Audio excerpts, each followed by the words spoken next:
Under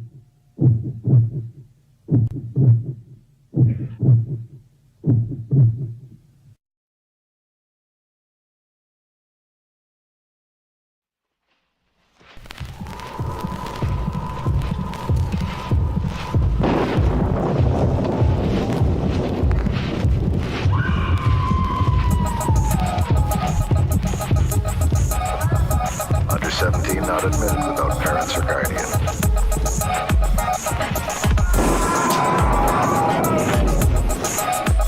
Under 17 not admitted without parents or guardian.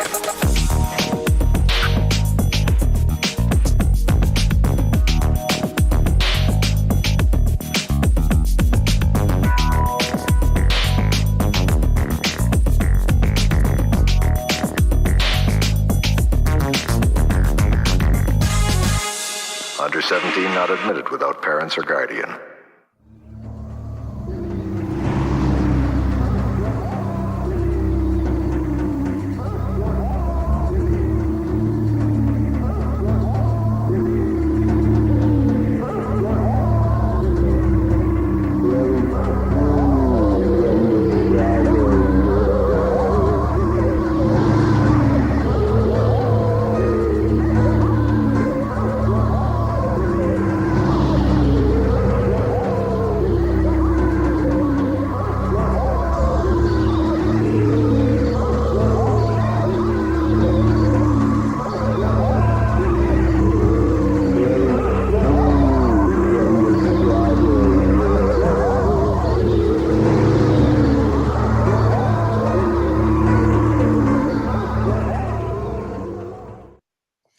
Good evening, fans of fantastic films, and welcome once again to the Drive-In Asylum double feature, our very first program of 2023 after a hiatus of about 3 weeks. I'm Bill Van Ryn of fanzine Drive-In Asylum and Facebook page Groovy Doom, and our special guest this evening is none other than AC Nicholas. Once again, back to partake in some of our weekly movie binging. How are you? Hey, I'm great, Bill. How are you doing? Happy New Year.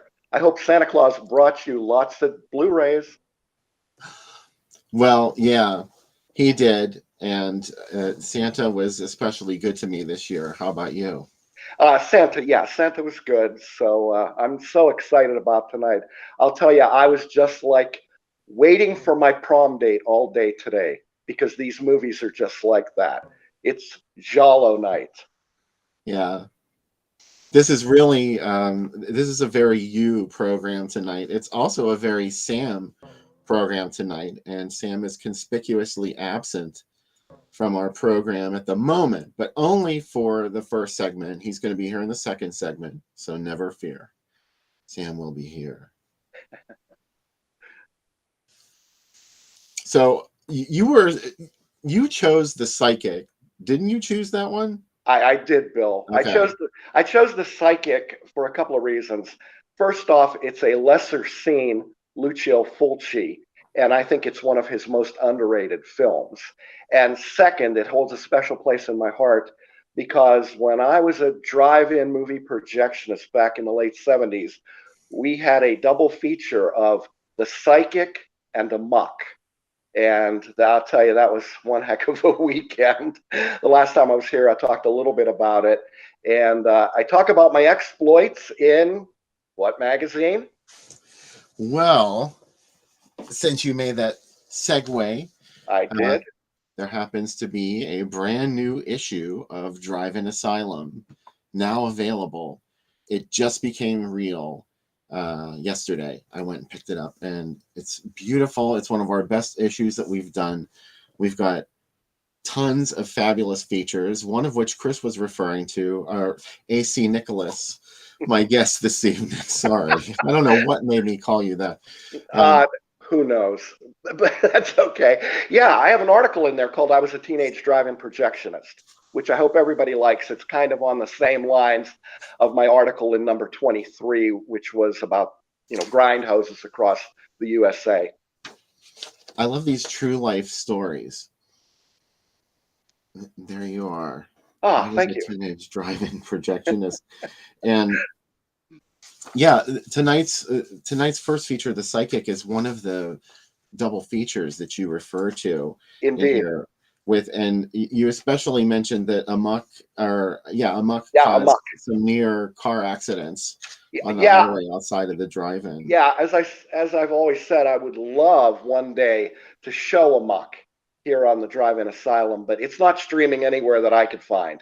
And I think that when it was on VHS, it's out of print. But anyway, Amok is like, I think it's from 1972. I'm gonna say maybe around Yeah, that era. It has Farley it Granger is. in it when he was down on his luck doing exploitation films in Italy, and it also stars two of the hot stars of Euro cinema, Barbara Boucher and Rosalba Neri, aka Sarah Bay. And little did we know at the time that this movie would cause such a ruckus at the drive-in, because back in the 70s, there was no way to know about these movies unless you read something in, let's say, a magazine like Cinefantastique or Famous Monsters of Filmland or Castle Frankenstein. I think it might have still been around. So these movies would come blind. So this double feature came from Brandon Chase's Group One International Distributors. And Brandon Chase was one of these really low rent distributors. I mean, obviously you have the big studios like Paramount, 20th Century Fox, and then you had the mini majors at the time like AIP and Avco Embassy, and then you had the next tier, which I think would be like Crown International and New World, and then you had the bottom feeders. You had Joseph Green, Joseph Brenner Associates, Terry Levine's Aquarius Films, and of course my favorite, Brandon Chase's Group One International Distribution. And what was interesting about Brandon Chase, he got a lot of these foreign films, and I think he probably purchased them quite cheaply. And he used to run the heck out of them and saturate the drive-in market and move from city to city. I don't think he probably ever had more than a dozen or 16 prints of any of his films, and he'd move from city to city. And we got his double feature of The Psychic and Amok, I think after Pittsburgh had it. And Amok has a scene in the middle of it that just almost caused car wrecks on the highway. There was so much rubbernecking, and it had to deal with, let's say, some shower hygiene between Barbara Boucher and Sarah Bay. And my theater manager at the time, who was an evil woman, heard about it after the first night we ran it and said, "We're showing pornography at this drive-in." And I just shrugged my shoulders. She never hung around to check out what we were showing. I mean, I was left by myself always in the projection booth after the last movie started. But It that was was not pornography. It was a now. sapphic shower It was a sensation. it was a very artfully done, tasteful sapphic shower scene. And let me tell you, a lot of car horns honking, a lot of people stopping on the highway because we didn't have a very big fence.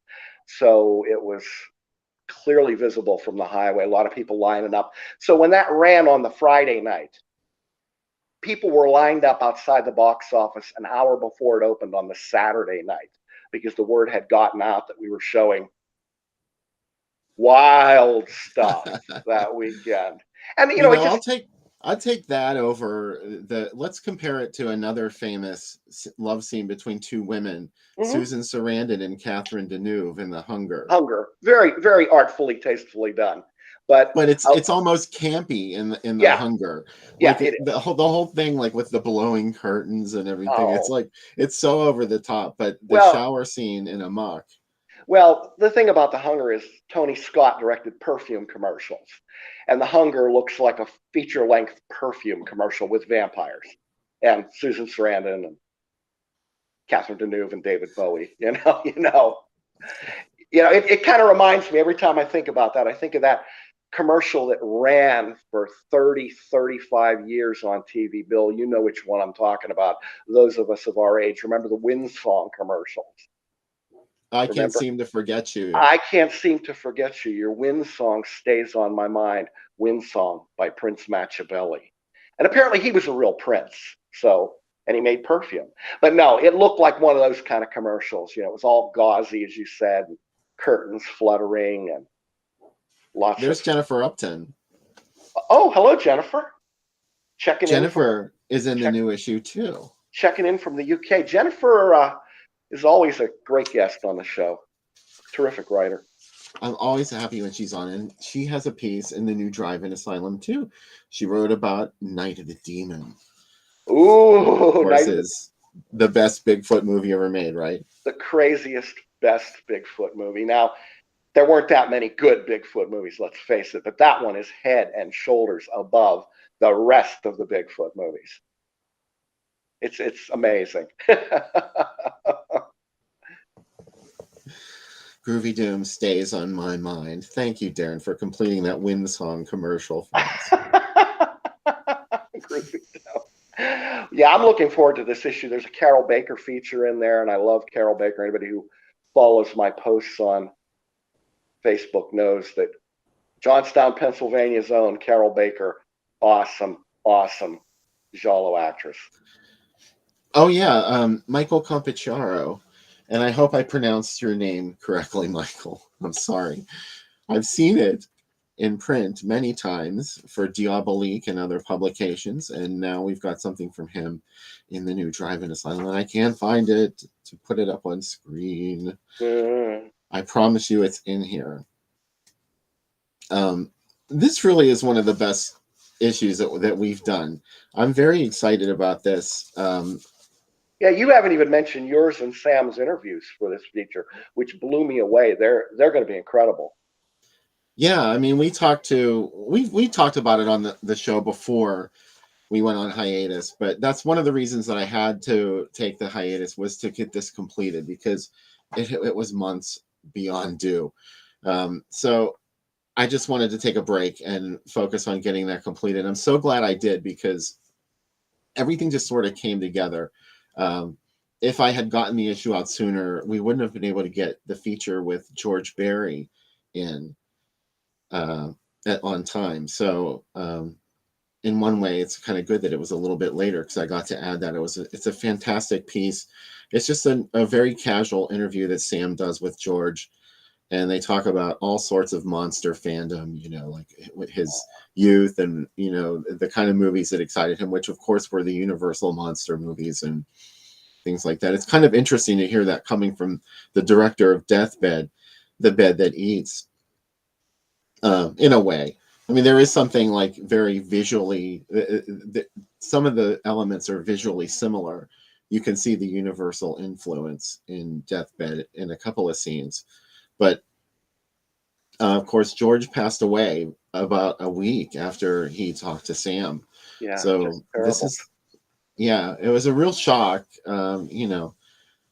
As far as we know, he was not in ill health immediately anyway.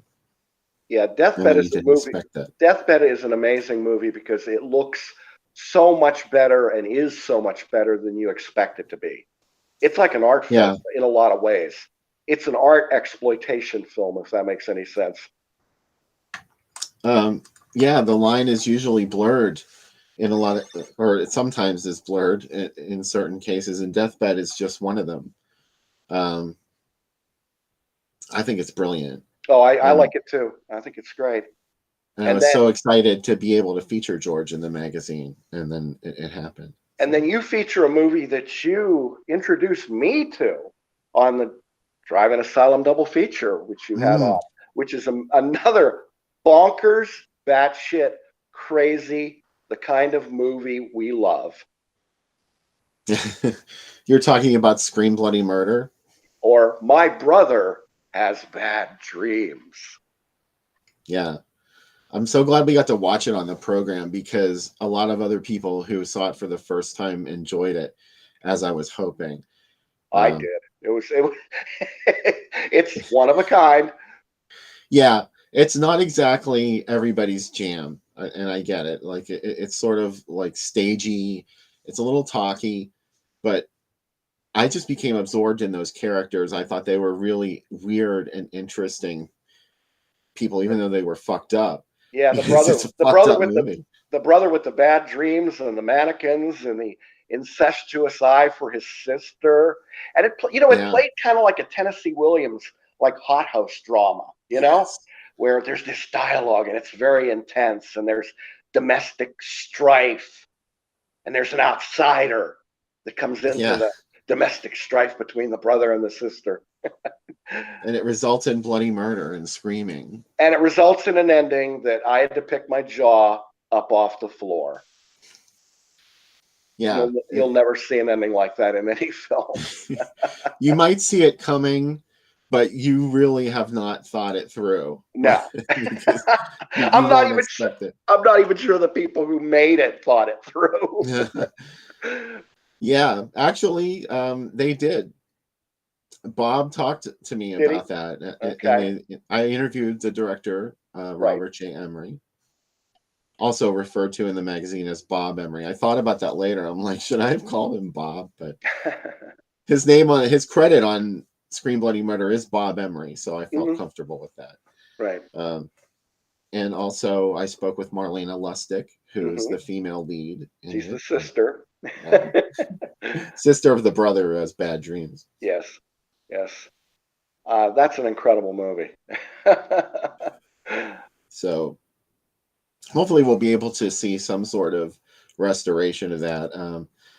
I think currently it's just coming down to finding a decent quality print, if there are even any in existence, because so if anybody knows of a print of Scream Bloody Murder, aka now this is not Scream Bloody Murder. That's not the one about the hook for the hand. Right. The kid gets run over by a tractor. Gorenography, that one. This is not the first Gorenography film, also known as Scream Bloody Murder, and they were released within 6 weeks of one another. Wow. Bob's got there first. Bob's opened in Tampa in November 1972. It was at the end of November, and it played there for 4 weeks. They had a really big run in Tampa. Wow. Of this movie. It played for 4 weeks, and it wasn't rented out theaters. People were actually going to see it. Oh, it wasn't four-walled by Bob. Okay. Well, I don't know whether it was or it wasn't, but it just seemed like, the ads kept saying held over. And when I talked to Bob, he said that it was kind of a big thing, at least in Tampa, because it was filmed there. Don't forget, it had that going for it, that locals probably were really curious about this movie that was made in Tampa. There is one great shot of that weird bridge. Oh, the bridge is great. Yeah, if Sam were here, he'd go on about regional filmmaking, because I think the three of us love regional horror films that are made in these out-of-the-way places. Like, for example, Carnival of Souls was made in Kansas, and Malatestis Carnival of Blood was made in Willow Grove, Pennsylvania, and of course Night of the Living Dead's a Pittsburgh product. All these regional horror films that are so awesome. Tampa. Now we have one. It's just exciting to get to talk to somebody like Bob Emery or Marlena Lustig. She's done so much. She started off as a dancer on Broadway. She was dancing in stock, and that was what she started out doing, was dancing. She didn't have aspirations to go into acting, but then as she got to do more of musicals, like when she started performing in musicals, some of it required a little acting, and she really liked that. So it made her, want to get into acting. And Scream Bloody Murder was the first screen job that she ever had. She did commercials, I think, after she did Scream Bloody Murder. She said that was the first thing I ever did in front of a camera. Wow, actually, the acting's good in the movie for what it is. It's for a regional micro-budget horror film. It's quite good. It's convincing enough, even though it's so melodramatic and theatrical. It's the screenplay that I said sounds like Tennessee Williams. Yeah, but I like that about it. I like that it is so over the top. It's almost like Mommy Dearest in the part where she's like, "Don't you know I need a man?" but I'm glad you mentioned Tennessee Williams. That's probably more accurate. Yeah, but it was a lot of fun, Bill, when you and Sam showed it, and I had never seen it before. And as I said, I was picking my jaw up off the floor because it's just nuts. Dark August is fucking amazing, Jim. Dark August is part of that American Genre Film Archive Regional Horror Series 2 that I just recently watched. Yeah, Isn't that that one. Arrow? I think Arrow puts that out. No, no, I think Dark August was an AGFA. I think I could be Was wrong. it? Yeah, I think it was. It was maybe in the second AGFA set because the first AGFA set had another classic that I love, The Witch Who Came from the Sea with Millie Perkins. Yeah. That was Yeah. American Horror Project. American Horror Project, right? Volumes That's the 1 and 2. 1 and 2, right? And they had Malatesta in that one too. Yeah, and the child. And the child, go child. Excuse me, you're describing this as if I don't already live this. I know you live. I was waiting. It runs 24/7 during the holidays at the Casa de Van Ryn, right? Well, that was a huge moment for me because I never thought we'd get a nice version of the child. I mean, I know. I only ever saw that on Something Weird, put out a DVD of it, which didn't look bad. No, it was a pretty good burn, but yeah, I remember the ads for that. Harry Novak, box office spectaculars, The Axe and the Child. That was a compelling newspaper ad for that double feature. That ad campaign for Axe was just brilliant. Axe, yeah, Axe and the Child. I mean, you've seen Axe? Yeah. Anything by Harry Novak is worth looking at, because his stuff is just. I think he did put out Manus and Lace. I don't know if he was the distributor on Manus and Lace or not, but he put out all kind of stuff, and I think he put out stuff that he didn't have the rights to, that he just found or acquired a print. That doesn't sound like Harry Novak. Yeah, in a back alley somewhere. I read Dave Friedman's autobiography years back, and David Friedman was the producer of Blood Feast and the Ilsa films and all of that. And Friedman talks about Kroger Babb and the 40 Thieves, and it was like film distribution in the 30s and 40s, where you found a print and then you got footage of like actual childbirth, and then you tacked it onto your film, and then had a tent show where you gave out pamphlets and you advertised it as, learn all about the birds and the bees or hygiene and that kind of stuff. And if you think about it, guys like Brandon Chase and Harry Novak and Joseph Brenner and Joseph Green and Terry Levine, they're just the next generation of Kroger Babb and Company. I mean, just low rent guys trying to make a buck on movies, and every once in a while, like with The Psychic, he hits pay dirt, because it's an excellent movie. Is that a segue into our first feature tonight? Well, we're getting there for the first feature. How about you'll indulge me, won't you, Bill? And I'll talk about drive-ins for a little bit, since we are showing a drive-in absolutely. classic. And you and I were talking this afternoon.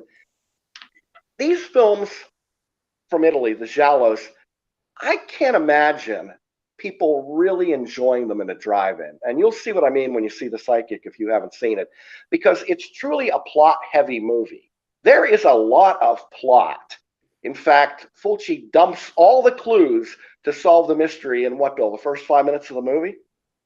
It's been a long time since I've seen it. Yeah, he has. Jennifer O'Neill has the vision, and there's something that will come to pass from that vision, from a painting to a broken mirror to a French cigarette in an ashtray, and I just can't imagine. I mean, I ran this thing for that week in the summer of '79. I can't imagine people were paying attention to it, because it's really complicated. Yeah, that was when we had the Jallapalooza double feature, or not double feature, 2 nights, 4 movies each night, so 8 giallo in one weekend. You started to realize it right there, like, these plots are so complicated. If they really did play drive-ins, who would have even been able to follow them? Yeah, I know. And then our second feature tonight is my favorite of the Dario Argento animal trilogy of giallos, which is Four Flies on Gray Velvet. And if Mike Justice is around, and I know he is, he and I were chatting about it. Love this film. And this film was almost impossible to see, but we'll talk about that later. This is a good night, because we have 2 relatively unseen movies. Maybe we should ask, is anybody a first timer for the psychic here? Mike says he's a first timer. Wonder if we have any other first timers. I've seen it, gosh, so many times now. But yeah, let's try to pretend we're back at a drive-in in 1979, and I'll talk you through how this film would be projected, because it's so different than the drive-in movie experience today. And I know I've given Bill a magic lantern show of slides for this part of the segment. Oh, yeah. I'm supposed to be getting those slides ready. Yeah, no, that's okay. I can vamp. This is the educational part of the program where we have socially redeeming value, and I can talk about. They're right here. No, I know my history as a drive-in projectionist, which I was in 1979, and I was at a drive-in in Western Pennsylvania. I wouldn't describe it as a small drive-in. I mean, it was a 500 car stall drive-in, which is a pretty good size one. I think I looked up online, Bill, and the Riverside, where the Super Monsterama is and the April Ghouls, that's listed as a 500 stall drive-in. But to be honest, my old drive-in I think is a little bigger than the Riverside. Yeah, but they're both good sized. So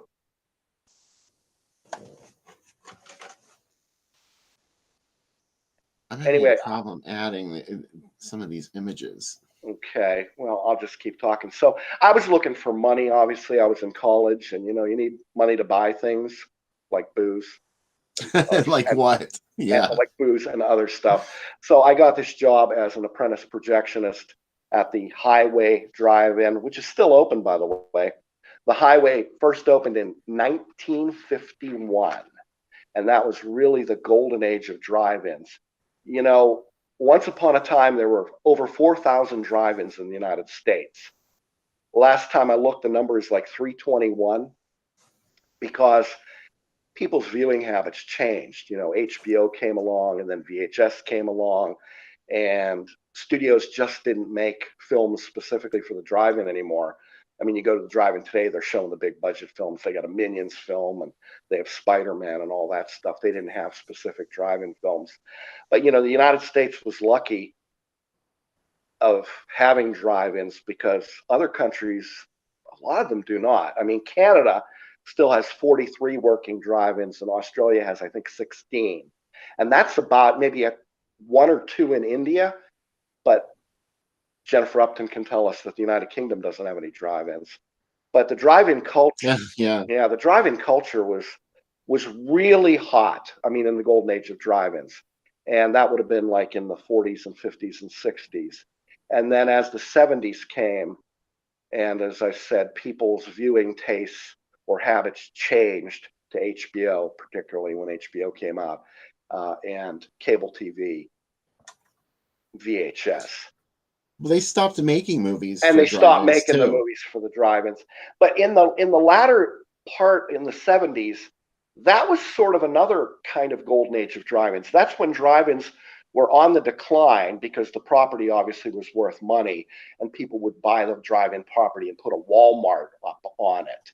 So that's how a lot of drive-ins got knocked out. But drive-ins had kind of that second golden age when I was a projectionist, where they had to show stuff that you couldn't get on HBO or VHS. So that's where you had a lot of these hardcore Italian giallos and polizio tescis. I can't pronounce that word. Polizio tesci, I think it is. But anyway, the crime films and all this nutty stuff. That, by the way, is a picture of the Highway Drive-In, which it hasn't changed much. I think they gave the snack bar there a new coat of paint since I was there in the late 70s. And again, typical drive-in. If you go to the next slide, Bill, a lot of people are under the impression that back in the day, drive-ins were projected like you would imagine, that you would have a projector and it would have a bulb, and the bulb would illuminate the film 35 millimeter and project it. Actually, it did not. What you're looking at now are, if you could go back, you were looking at carbon sticks covered in copper. And those were used in a carbon arc projector. And the projector that I ran, or projectors rather, there were two, were the same ones that opened the highway driving in 1951. Now, what you did here, if you go to another slide, Bill. Oh, you know what? What? I can't show the projectors. Oh, you can't. Okay, well, No. I'll describe how this worked. You took these two pieces of carbon and you screwed them in and you adjusted the gap, and there was a high voltage, and it was like Dr. Frankenstein's laboratory. You would see the voltage arc across, and then there was a very bright reflector mirror in the back of the projector, and that would shine the carbon arc through the film. Now, you had a couple of problems there when you're a projectionist. As I said, you had to be a fire marshal too, because first off, you've got an intense experience here with lots of voltage going through those pieces of carbon, and you were constantly adjusting them as they burned down. If you were the projectionist, you had to move them closer, and you had to change them. That was probably one. There it is. Beautiful, Bill. Thank you. You see, the projector opened up, and you can see inside there where it's lighted. That's where the two carbon arc graphite carbon pencils were, or not graphite, but pencil-like carbons. And then in the back there, where you see those three orange things, that was reflector. Okay, so you had to get that set up. And then when you fired it up, you got the arc, and the carbon started to burn, obviously, to create the light. And that gave off carbon dioxide and carbon monoxide. So that had to be vented out of the projection booth. And the projection booth was concrete, obviously, because in case of a fire, you didn't want the theater burning down, which could have burned down anyway, I think. And I made sure, you can see the two projectors sitting as they would there, and you can see in the back one on the left, there's a pipe that goes up into the ceiling of the projection booth. That's to pipe out the bad gases. No, you had to, once you started the movie, the projector and the carbon arc, you always kept the door of the projection booth open and sat outside, because you didn't want to get overcome by carbon dioxide, or worse, carbon monoxide, which will kill you. Now, you can see here that this is an incredibly ancient system of projectors. I think this projector system was developed in like 1941.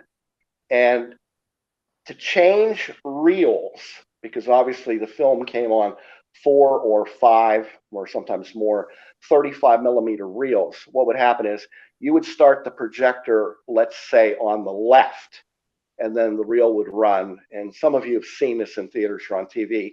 When it got to the end of the reel, there was a little white circle that was punched in the film. That was called a cigarette burn. In fact, that was also the name of an episode of John Carpenter's thing on Masters of Horror, which was one of the best episodes on the first season. It's called Cigarette Burns, and it was about a rare lost film that caused people to lose their mind and kill themselves. But anyway, if you were the projectionist, you saw the cigarette burn, and there's a foot pedal there on the floor. So when you saw the cigarette burn, you would hit the foot pedal, and what it would do was it would simultaneously start up the motor of the other projector, the one on the right, and the carbon arcs.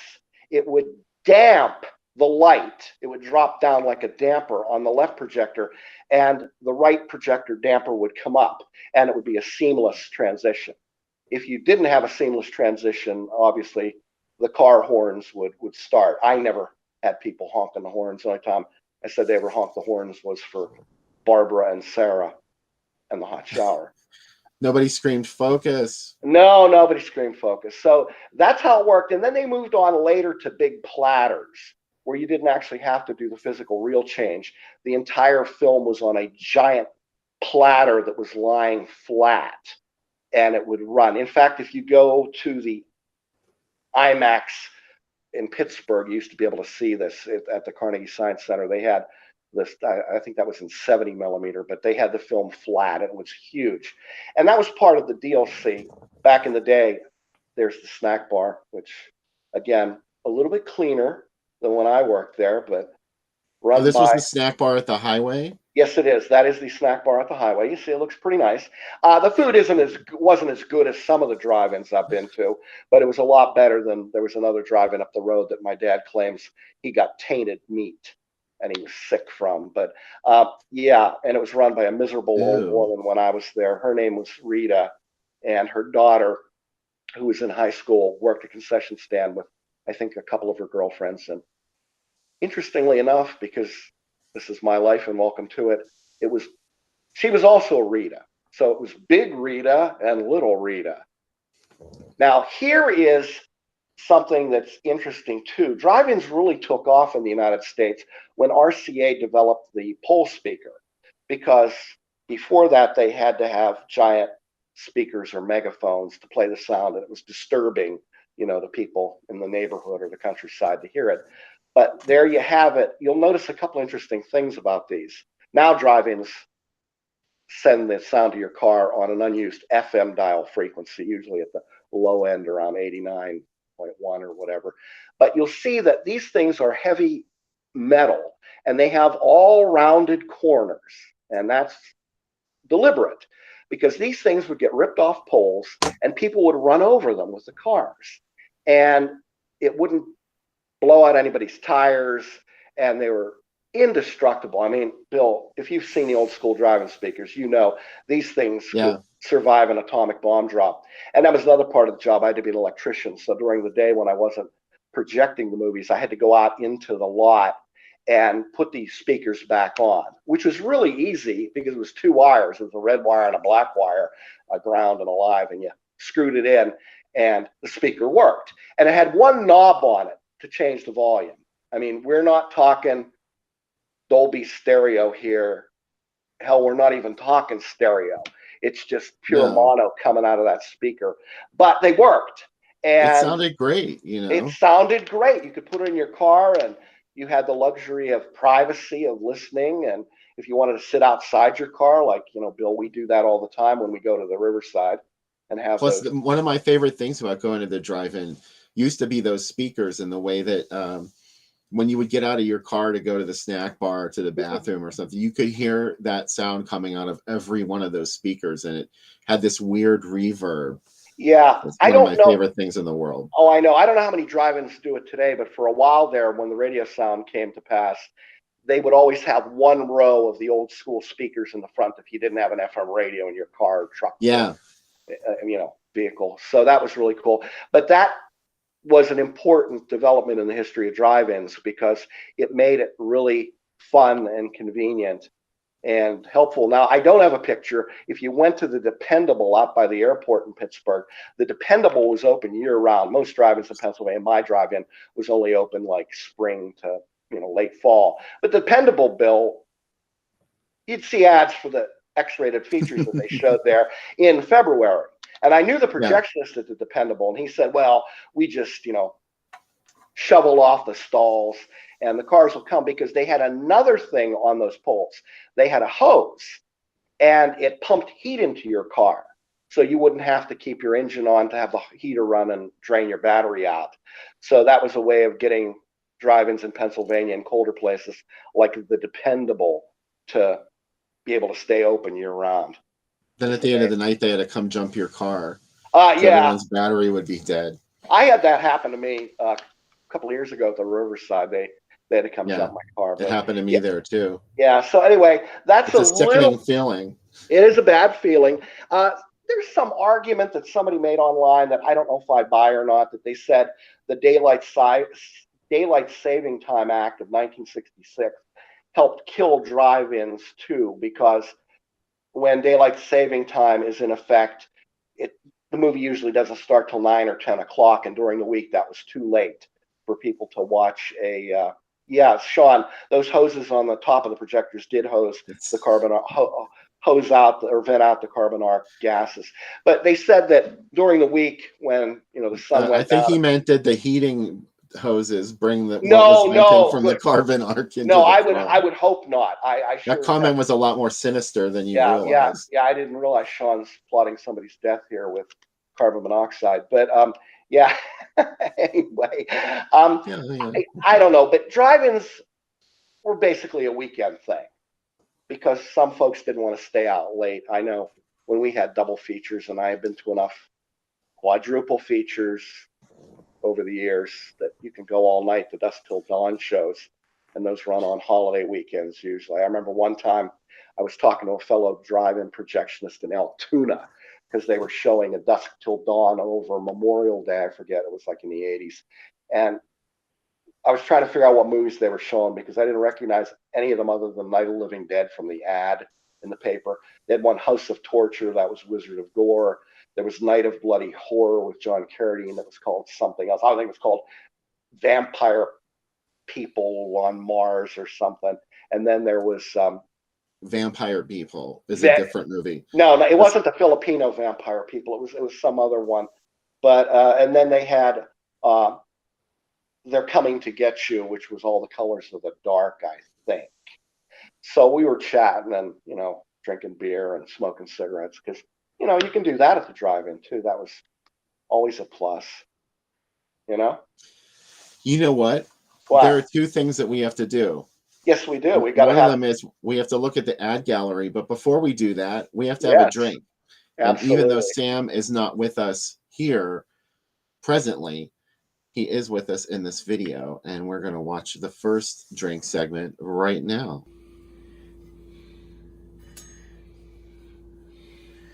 Flash that little knife in your eyes, and then oh, it's Jalo. Hey, welcome to the drink for tonight. The first of the drinks.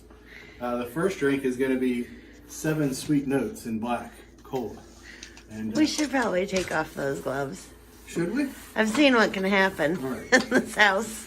Let's take it off. Let's not make slippery.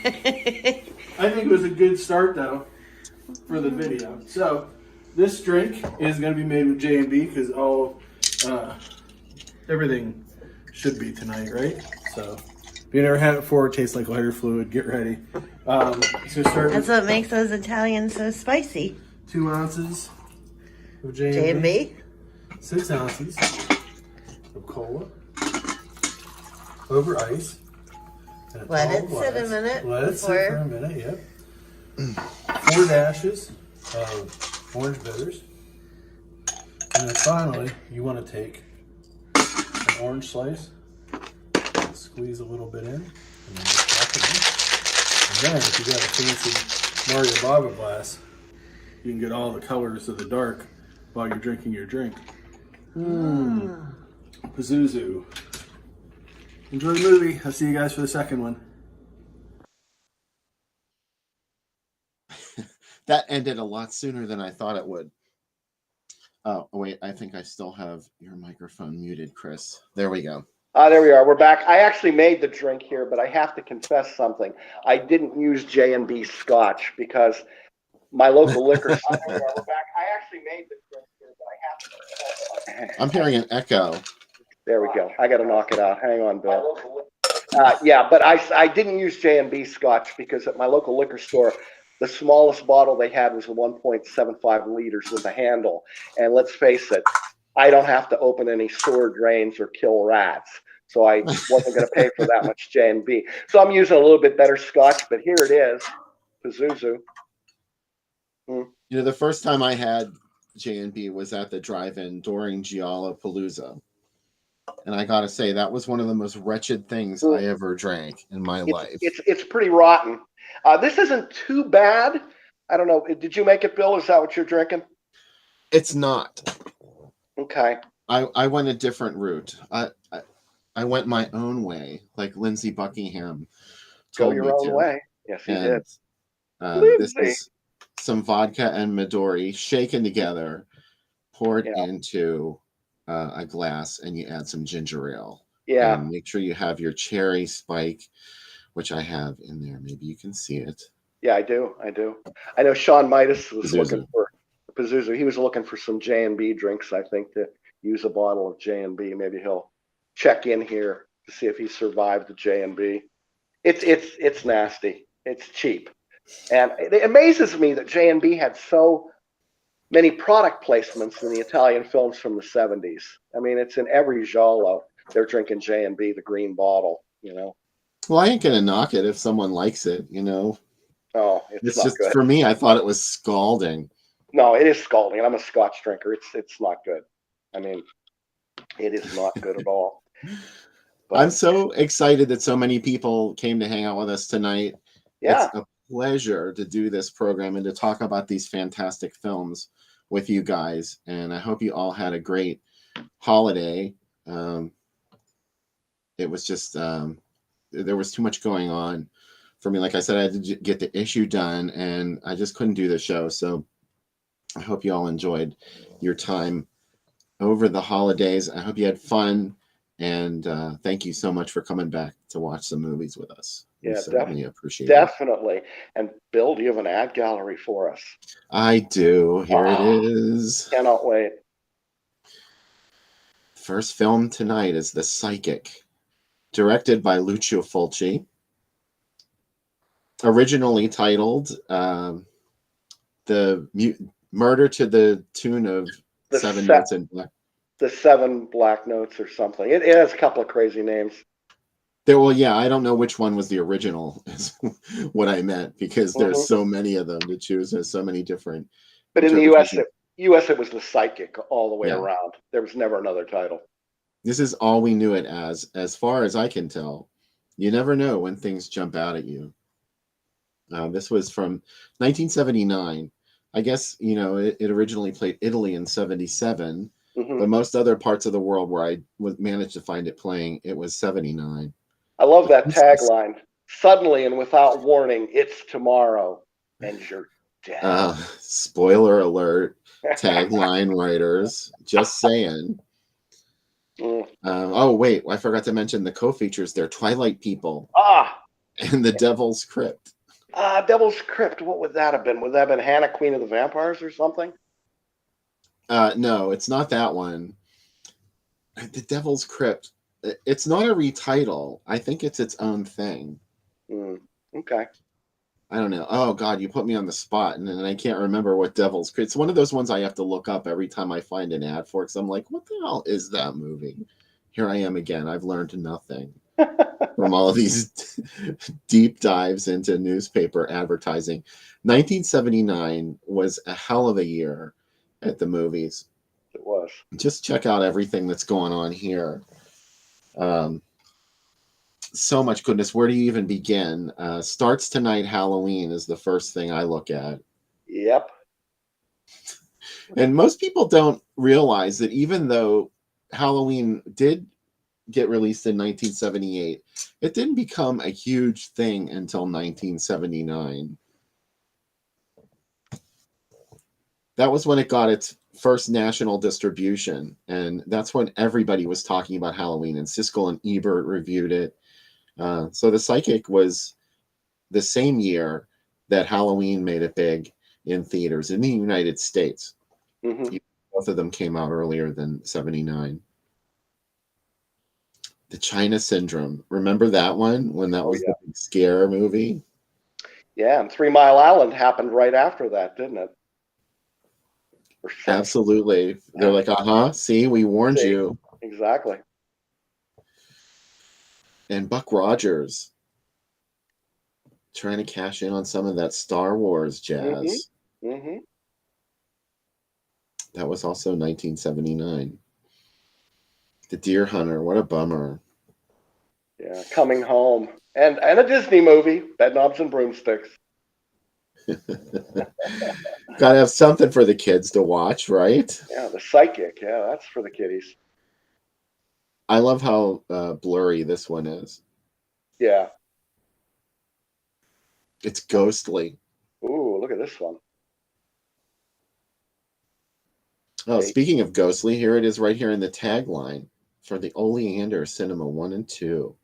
A rocking chair theater, AC Nicholas. A rocking chair theater.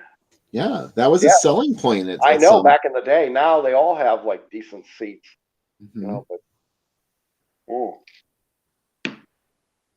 Oleander, look at that. This was a great. This was in South Carolina. I'm not sure exactly. Maybe Spartanburg. Spartanburg, okay. I think it was Spartanburg, South Carolina. Wow. And they got some great stuff there, including a lot of Italian films that I mostly knew from VHS that I wasn't even aware that they had played locally. They got a lot of that Italian stuff. Um, and of course, they got the psychic, which this was a major release. Mm-hmm. As I said, I mean, Group One yeah. took their prints and moved it from region to region. Here's something interesting. Check this out. Ooh. 7 Black Notes. Oh, This is wow. Where did I've you never find that seen film? another ad campaign for this other than that skull with the woman's body in it. But Me here either. is one. This This is a is new from one. Australia. Oh, okay. Okay. It's a foreign. 7 Black Notes. And look at what they said about it, too. A supercharged murder mystery that is different, gripping, and entertaining. That's fairly accurate, I think. If people haven't seen it, I hope they agree when they're done here. I'll come back in the second segment and put in the chat how much they loved it, but it was a good choice. As I said, I think of the Fulci's early giallos, this is the least seen and the most underappreciated. It's excellent. I mean, the music is great, particularly the leitmotif of the 7 notes, the little tune, and you'll see how that plays into the plot.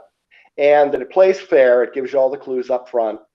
You just have to put the clues together and figure them out. And the camera work is spectacular. I mean, this is a good-looking giallo. So here's some interesting co-features. We already saw Twilight People, but here's one more minute. That Australian film that was also released. Day after Halloween. Yeah, it's that one. Wow. And they got that hazy thing going on with this ad. Yep. I guess that's just from the way it transferred from the microfilm. Mm-hmm. So here we go. Here's something interesting. From the Blue Sky Drive-In Theater here in Pennsylvania. This is sort of there we are. a replication of the same double feature that you screened. There it is, Amok, with the exclamation point in Amok. That's important. Yes, it is. It's an artistic choice. It is a choice. Wow. I never went to the Blue Sky. It says there it's in Elwood City and Zillionople. So maybe Sam can tell us about the Blue Sky. Yeah, we'll have to ask him to tell us about the Blue Sky Drive-In. Yeah, definitely. But anyway, look at the rawness of this one. The other ones had pictures with it. This was literally just a bunch of typeface. Yeah. Well, I guess you do what you have to do. I'm True. vamping because I'm dropping the link to tonight's first feature into the chat. And here we go. Let's see what else it's on YouTube, I believe, isn't it, Bill? Yeah. I linked to the one on YouTube. It looks great. It's a great looking copy. Here we go. Clonus Horror. That's a movie that you should like, Bill, because nothing happens in it.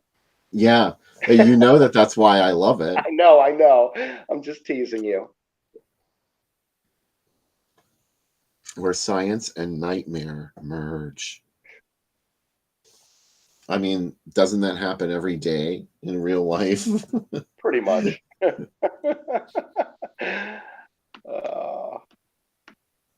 Anyway, this is a gorgeous ad campaign that they designed for it. Yeah. It's got I think we were talking earlier, it's got that Eyes of Laura Mars vibe going for it. Good point. And you'll see in here, for the folks who haven't seen it, that Jennifer O'Neill kind of dresses like Faye Dunaway in Eyes of Laura Mars, which came out a bunch of years later. I mean, she's got hats and she has earth color blazers and jackets and boots and stuff. So it does, and it has kind of a feel of the Eyes of Laura Mars. I'm wondering, I just thought about this. I wonder if Carpenter saw this before he wrote the screenplay to Eyes. We're not saying that. No, I wonder, because, I mean, this is classic giallo, though, because it has a supernatural element in that she has visions and there's murder and there's a lot of color and a lot of music and a lot of drinking. I mean, and a lot of violence and a lot of furniture, a lot of good-looking sets, good production design. This is a furniture movie, but that just sort of goes without saying for movies from Italy of this era. Definitely. It's got a lot of furniture stuff. But yeah, of Fulci's stuff, I really like this film. I've always liked this film. You know who else likes this movie? Quentin Tarantino. He was quoted back in the 90s as saying that he loved this movie so much he would like to remake it, and that's when he was with Bridget Fonda, and he wanted her to star in it as the psychic. But obviously that didn't come to pass. But he's a real fan of this film, big time. I don't know why the psychic doesn't get more love. Probably because it's been neglected. I mean, both of our movies tonight had checkered histories on home video. I mean, this thing is out now. You and I were talking earlier today on a Blu-ray from Scorpion, but I can't remember a VHS for this. Maybe there was, but it just sort of fell through the cracks. I'm pretty sure there was a VHS. I think there was too, but Darren's right. These movies are always gorgeous. The phones look great. The movies look great. You know, they're just fantastic all around. You may see some Poe influence. Oh, there's a lot. Yes, you will. It's especially like the climax of the film. Oh, very much so. In fact, it's as influenced by Poe as Your Vice is a Locked Room and Only I Have the Key, which was out in '72 earlier. But yeah, Mike Justice says he did see he remembers the VHS. He thought it was a boring haunted house movie like The Changeling. Okay, Mike, it's not a boring haunted house movie like The Changeling, trust me. And you'll see Fulci's style in action here. I mean, for folks who are used to Fulci's zombie munches and ultra gory special effects films, this is not that style. This is Fulci like in Argento mode, because he does all kinds of stuff. He has a lot of smash zooms, and I think he has an oil dissolve of a mirror. It's extremely technically well done. Typically understated. Mm-hmm.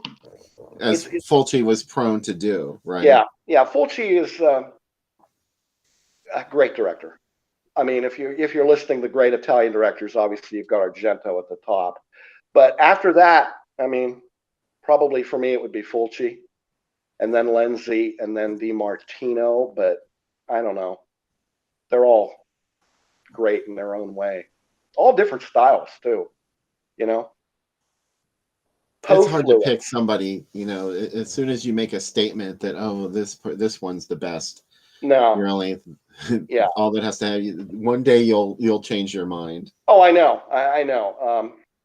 Yeah, it's like our second film. A lot of people were not big fans of Four Flies on Grey Velvet, and I think it's one of Argento's top tier films. It was clearly, in my opinion, the best of his three animal giallos. And this one was the fourth giallo that Fulci did, and it's different. It's excellent, and it's got a lot of plot. So you better get out your notepad or whatever and pen and keep track of the clues here if you want to play along. You do not need a map of Mordor to watch this movie. Yeah, Sean says it's a 5-star giallo. Yeah, I agree. This is one of the, if I were going to recommend 10 gialli to folks to watch to learn about the genre, I might pick this one even over A Lizard in a Woman's Skin and Don't Torture a Duckling, which are fantastic films, but this is different. Yeah, it's sort of atypical of Fulci, maybe. Mm-hmm. I mean, it's been a long time since I've seen it, like I said. Oh, so okay. I could be wrong about that. Well, we'll talk in segment 2 about what we liked and anything we didn't like about it. The new issue of Drive-In Asylum, your cult movie, your fantastic film connection. I don't want to say cult movie. The branding is very important. It's now available in the Groovy Doom Etsy shop. The URL is below there, but honestly, it would probably be easier to just go to Etsy.com and enter Drive-In Asylum. I'm sure to take you right to it. Lots of great features in it, lots of great reviews. We didn't even mention Jeff Lieberman yet, who is another person who makes an appearance in the zine. Steve Wilson, who I believe was in the audience earlier, he's got a great little chat with Jeff Lieberman that he talked to him at a convention, and he asked him some questions about Blue Sunshine. Yeah, Blue So, Sunshine's my favorite of Lieberman's films. yeah, That one's it's fun. not like a super in-depth interview, but it's an interesting little chat nonetheless, and it's an overall it's a nice review that Steve wrote of Blue There's Steve. Sunshine. Hi, Steve. He says he's here. Oh, Hi, hello. Steve. Yeah, we're glad to have you, Steve. So yeah, go to the Etsy shop right now. Check it out. If you're in New York City, it's going to be available at Forbidden Planet after the shipment that I sent them today reaches them, which would probably be later this week. So you could go to Forbidden Planet and pick it up there as well. Why am I still solo? Wait. So that's the end of my plug. Should we get to the movie? I think we should, my friend. Oh, there's Pamela. Hi, Pamela.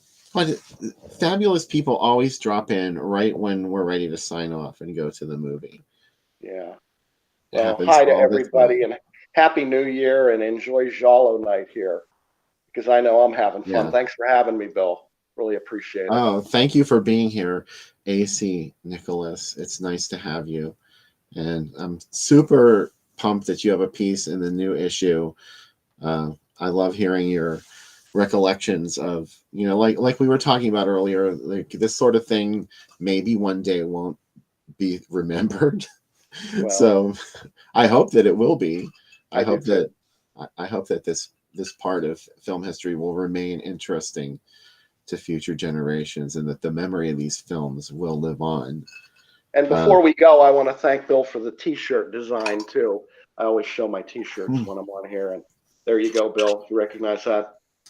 I do. The Christopher Lee Centenary Celebration. Boy, wasn't that fun this past September? Oh my! Yes. Anytime you program Christopher Lee movies at the drive-in, that's a slam dunk. Watching Horror Express on the big screen, I can die a happy man. Thank you for warming my heart. It was getting a little cold in here, so I'm happy you said that. Okay. Oh, Paul wanted the link again. Okay. As you wish. As you wish. Yeah, because it was kind of hard to find. It's under the Italian title. Yes. If you just want to search it on YouTube, it's under the title Murder to the Tune of Seven Black Notes. Black Notes. Right. There it is. A long, in-depth title to match the complicated plot of our first feature this evening, The Psychic, directed by Lucio Fulci, originally released in 1977, but didn't make it to the United States until 1979, which means it was released in one of my favorite years of all eternity in terms of the movies that we got to enjoy in 1979. One of them was The Psychic. The link is in chat. We linked to the YouTube. And not only will AC Nicholas be back for the second segment, Sam Panico will finally join us on this evening's program. I know you're all excited to see Sam, so make sure you come back after.